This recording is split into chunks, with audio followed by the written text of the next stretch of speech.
বিসমিল্লাহির রহমানির রহিম। আজকের টপিক হচ্ছে সিলেবাল। সিলেবালের বাংলা হচ্ছে শব্দাংশ। সিলেবাল এটা আমরা আগে জানি, এটা এমন একটা বিষয়, যত বড় লং ওয়ার্ডই হোক, যত বড় এখান থেকে এত বড় লং ওয়ার্ড হোক, যখন আপনি সিলেবালটা শিখবেন তখন আপনার কাছে ওই ওয়ার্ডটা পানির মতো ইজি মনে হবে। যখন আপনি ভেঙে ভেঙে জিনিসটা বানান করবেন তখন আপনি কি পানির মতো জিনিসটা ইজি হয়ে যাবে, যত বড় অডি হোক। আচ্ছা, এখন প্রথমে আমরা শর্টকাটে শব্দাংশ মানে সিলেবালের সংজ্ঞা এবং প্রকারভেদগুলো জানি। এটা সম্পূর্ণ নিজের মতো করে আমার তৈরি করা, এবং আপনি যখন বুঝবেন বা তোমরা যখন বুঝবা তখন সব মানে সংজ্ঞা কোনো মেটার না, মূল হচ্ছে প্রয়োগ বিধিটাই মূল। সিলেবালের সংজ্ঞা বিষয় না, প্রয়োগ বিধি মূল।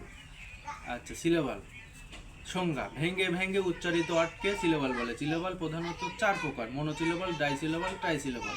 একবার উচ্চারিত ওয়ার্ডকে মনো বলে, দ্বিতীয়বার উচ্চারিত ওয়ার্ডকে ডাই বলে, তৃতীয়বার উচ্চারিত ওয়ার্ডকে ট্রাইসিলেবাল বলে, আর চতুর্থবার বা তার অধিক উচ্চারিত ওয়ার্ডকে পলিসিলেবাল বলে। এবার আসুন কাজের ক্ষেত্রে, একটু এইদিকে দেখো। এই যে আমার এখানে আজকে স্টুডেন্টকে পড়ালাম, আর এটা সুন্দর করে আপনারা ইচ্ছা করলে স্ক্রিনশট দিয়ে রাখতে পারেন। এই যে সংজ্ঞা: ভেঙে ভেঙে উচ্চারিত শব্দাংশকে সিলেবাল বলে। সিলেবাল এটা 4 প্রকার: মনো, ডাই, ট্রাই, পলি। একবার উচ্চারিত ওয়ার্ডকে মনোসিলেবাল বলে, যেমন okay, good, bad, come, she, me, her, him. এরকম সারা দিন বললেও ফুরাবে না। আর দ্বিতীয়বার উচ্চারিত ওয়ার্ডকে ডাইসিলেবাল বলে, যেমন এই যে English text book today, Friday. ভালো করে লক্ষ্য করো, তোমরা ভালো করে লক্ষ্য করে দেখো, এই যে আন্ডারলাইন দেওয়া আছে। এই যে ইংলিশ দ্বিতীয়বার, এটা টেক্সট বুক দ্বিতীয়বার উচ্চারিত হচ্ছে, টুডে দ্বিতীয়বার উচ্চারিত হচ্ছে, ফ্রাইডে এগুলো কি দ্বিতীয়বার উচ্চারিত হচ্ছে। এরকম অনেক ওয়ার্ড আছে যেগুলো বললে ফুরাবে না। আর তৃতীয়বার উচ্চারিত ওয়ার্ডকে ট্রাইসিলেবাল বলে, যেমন বাংলাদেশ, রিমেম্বার, ল্যাঙ্গুয়েজ। এগুলা কি তৃতীয়বার উচ্চারিত হচ্ছে। কারিকুলাম এগুলা কি আবার এগুলা কি তৃতীয়বার উচ্চারিত হচ্ছে। কারিকুলাম এগুলো তৃতীয়বার। এরকম সারাদিন বললে ফুরাবে না।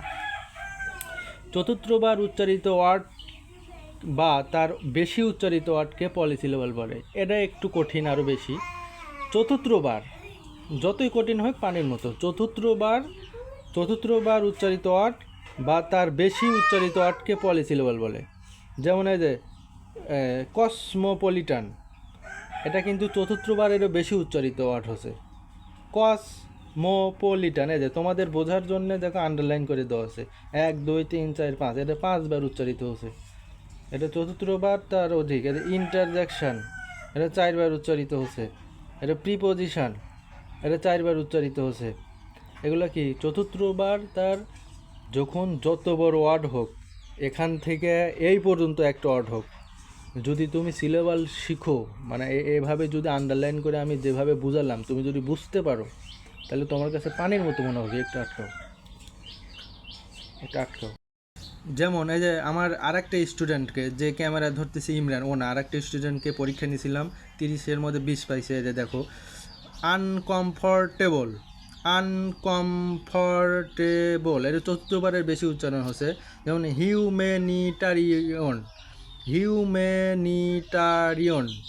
এগুলো কি বিশাল বড় ওয়ার্ড, কিন্তু যখন তুমি সিলেবাল ভাঙ্গে বানান করো, যেমন এই যে অ্যাপ্রোপ্রাইটলি, এগুলো কি চতুর্থবারের বেশি উচ্চারণ হচ্ছে। আর এগুলো ট্রাই, স্যান্ডউইচ, এগুলো যে এক্সাম নিয়েছিলাম আমি, 30-এর মধ্যে 20 পাইছে। যাই হোক, আবার নিব। তো যাই হোক, এখন আমাকে বিলে বন্ধ করো। এখন কথা হচ্ছে, সিলেবাল তোমরা বুঝলা। যদি কোনো কোশ্চেন থাকে কমেন্টে জানাবার, সমস্যা নাই। এটা খুব মনোযোগ সহকারে তোমরা একটু পড়ো, যত বড় ওয়ার্ডই হয়। অনেকেই আমরা কিন্তু রিডিং করতে পারি না, অনেক ছেলেপেলে আছে, ছেলে মেয়ে রিডিং করতে পারি না, তাদের জন্য এটা খুব একটা ইম্পর্টেন্ট একটা বিষয়। তোমরা ভালো করে একটা বুঝো, স্ক্রিনশট দিয়ে রাখো বা শেয়ার করে রাখো। এটা যখন সমস্যা হবে দেখবা, যত বড় শব্দই হোক, যত বড় ওয়ার্ডই হোক, যখন তোমরা এই জিনিসটা সিলেবাল বুঝবে তখন একবার পানির মতো সোজা। এখন যাই হোক, তোমরা ভালো থেকো, সুস্থ থেকো, আর আমার ভিডিওর মধ্যে কোনো ভুল হলে ক্ষমা করে।